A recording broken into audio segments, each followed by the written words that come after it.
મારુતિ ઇમ્પેક્સમાં સુરેશ ભોજપરાને દિવાળી પહેલા brain stroke આવ્યો હતો। બ્રેન સ્ટ્રોક આવ્યા બાદ તેઓ કોમામાં ફરી પડ્યા હતા। સુરેશ ભોજપરા કંપનીનો તમામ વહીવટ કરતા હોવાને કારણે 3 મહિના માટે કંપની હાલ પૂરતી બંધ।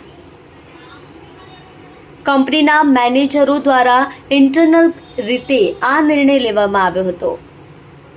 કોઈ કર્મચારી દ્વારા આ બાબતે ઓડિયો વાયરલ કરી અન્ય કર્મચારીઓને બીજા કારખાનાઓમાં જગ્યા શોધવા જણાવાયું હતું।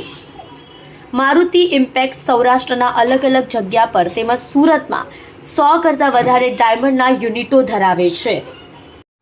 સમગ્ર સૌરાષ્ટ્રની અંદર ખૂબ મોટા પ્રમાણમાં રોજગારી પૂરી પાડતી એવા મારુતિ જેમ્સના માલિક શ્રી સુરેશભાઈ ભોજપરાને દિવાળી પહેલાં બ્રેન એટેક આવતા એ કોમામાં સરી ગયેલા અને આ કંપનીની અંદર કાર્યકર જે મેઇન હતા એ સુરેશભાઈ જ હતા।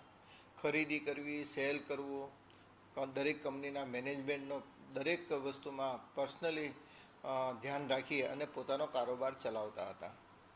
પરંતુ આ બ્રેન સ્ટ્રોકના કારણે દિવાળી સુધી તો એ કોમામાં સરી ગયેલા। દિવાળી પછી થોડા ભાનમાં આવ્યા છે, પરંતુ દિવાળી સુધી ફેક્ટરીઓ એ માટે સ્ટાર્ટ રાખેલી એમના લઘુબંધુ શ્રી દિનેશભાઈ લખાણીએ કે દિવાળીની અંદર રત્ન કલાકારોને દિવાળી ન બગડે, પરંતુ દિવાળી પછી પણ હજી સુરેશભાઈનું સ્વાસ્થ્ય કાર્યરત થવું જોઈએ જે ધંધાકીય રીતે, એવું હજી સ્વાસ્થ્ય સુધર્યું નથી અને આ સ્વાસ્થ્યને ધ્યાનમાં રાખીને એક કંપનીએ નિર્ણય લીધો છે કે સુરેશભાઈ જ્યાં સુધી સંપૂર્ણ સ્વસ્થ ન થઈ જાય ત્યાં સુધી 3 થી 4 મહિના માટે કંપનીઓ આપણે બંધ રાખવી અને આ નિર્ણય ઇન્ટરનલ નિર્ણય હતો, પરંતુ મેનેજરને ધ્યાન ઉપર આવતા મેનેજરે એમના વર્કરોને, એમની નીચે કામ કરતા રત્ન કલાકારોને જાણકારી માટે એક વિડીયો વાયરલ કરીને એમાં એવી માહિતી પૂરી પાડી હતી કે હવે આપણે 3-4 મહિના દિવાળી પછી બીજે કામ શોધી લેવું પડશે, કારણ કે મારુતિ જેમ્સ હમણાં 3-4 મહિના સ્ટાર્ટ નથી થવાનું।